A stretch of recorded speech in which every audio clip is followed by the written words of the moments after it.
Do you have a partner in your business and sometimes have disagreements with them? We do. No. Hi, I'm Megan. I'm Colin. And we are the hosts of Pet Sitter Confessional, a podcast by pet sitters for pet sitters. We had 2 podcast episodes this week. The first one, we talked about the ups and downs of business. Yeah, the emotional roller coaster and how we have to process it with 2 different hats on. We have to process it with our business hat and then our personal hat. And there are things in business that you can do to try and smooth out those hills and valleys, but that doesn't take away from the fact that we have emotional responses to them. It could be you lose a client because they passed away, right? That's a business impact, but it does impact us personally and emotionally. And then many other things that happen in business that we have to rock with and roll with. Highs, we get super excited when we get a bunch of new clients. Lows, when they don't all stick with us after a long time. And so that was episode 282. 283 was with Suburban Pets, and it was really cool to hear 2 different businesses coming together, how they merged together. And so we wanted to talk about a little about how we work through things, because they had mentioned that the first couple years it was a little tough. They had to make some compromises, make some little bit of sacrifice on each side to get to where they are now, but it's really worked for them. And so how do we work through things? How do we? No, I think it starts with recognizing that, as they mentioned on the podcast, about recognizing what battles you need to pick. What's your hill that you are going to fight for? What are you grounded in? What's really important to you? Now, obviously, when you're working with somebody else, you're going to have a lot of things in common. You're also going to have different perspectives. And it's really important to know and go into those kind of relationships. And this is why, if you're in business with somebody, you need to have a lot of frank conversations with them to understand their perspective, understand their background. It's a positive in that it adds diversity to your visions, to your information and knowledge that you have. It can be a struggle, though, when they aren't exactly aligned. But at the end of the day, you have to recognize that the other person has your best interests at heart. Yeah, well, and the same goals for the company too, right? Like it's the same way in marriage. Of like, we both want this to succeed. We both want to work on it. We want to fight for it, and we're here for the long haul. And so in business, that kind of applies as well. Of you both want the business to succeed and grow and get more revenue and more clients and be busier.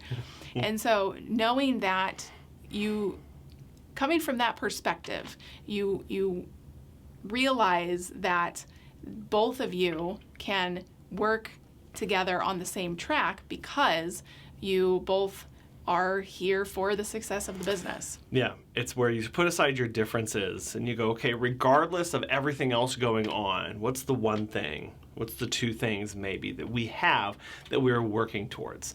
That's what you have to focus on. It doesn't matter what you want to have for breakfast that morning if you're trying to make decisions on the business moving forward. And I know, so for us, it takes a lot to separate things out, whether that's just being individuals, whether that's our different parenting styles, whether that's our different reactions and how we respond to client inquiries, putting all that aside and going, okay, I trust you to make good decisions. And when you tell me something, that's important to me. And really thinking that when that person is saying something, they're saying that because I need to hear it. They're not just saying it to waste words and to waste verbiage.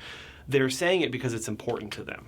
Yeah. And recognizing that at the end of the day, listening to the heart of what they're saying instead of a lot of times the words that people say, because that's where you get a lot of crosstalk, is whenever you get so focused on the exact words, and you start nitpicking things like always, never. Those words are meant to convey a feeling, an emotion that that person has.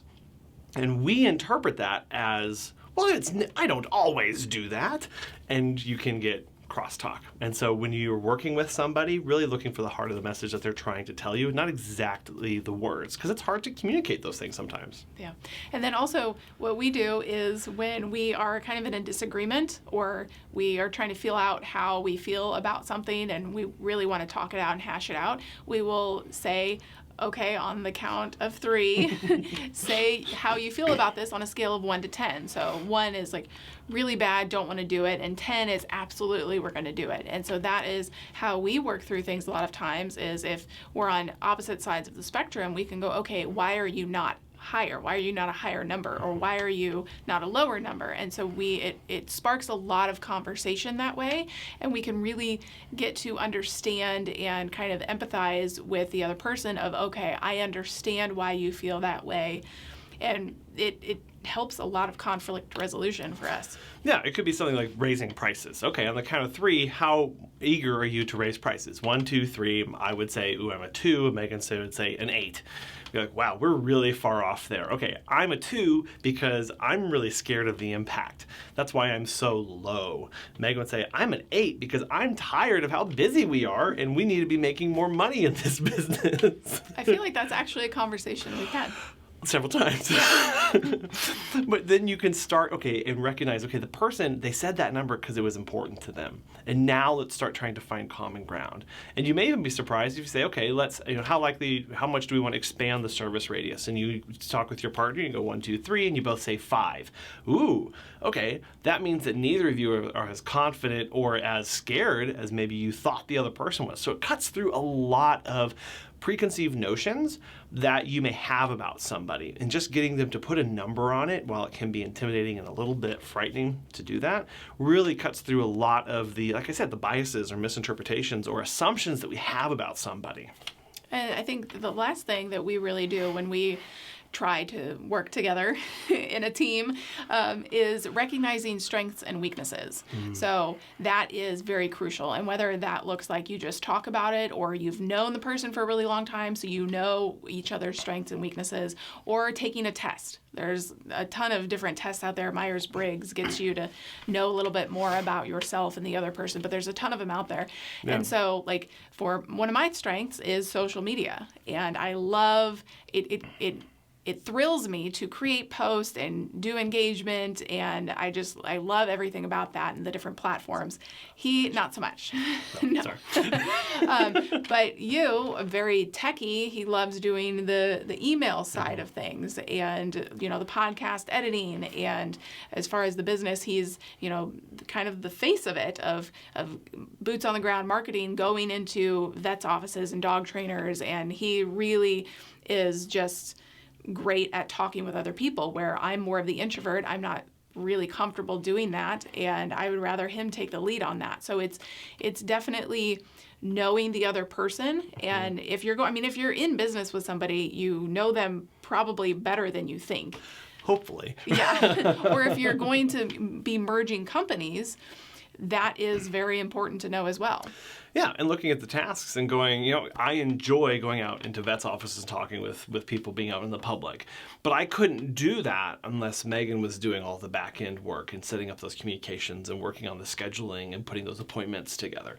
Megan wouldn't be putting those together if I wasn't going out and actively doing these things. There is neither of those is more important than the other. They're both mission critical, and they both play to the strengths that each one of us have. Now, that means that sometimes you may have to go out into a little bit, where you're more uncomfortable at times, but that's just having that frank conversation with somebody, being like, look, I don't really enjoy doing this, but I recognize it has to happen.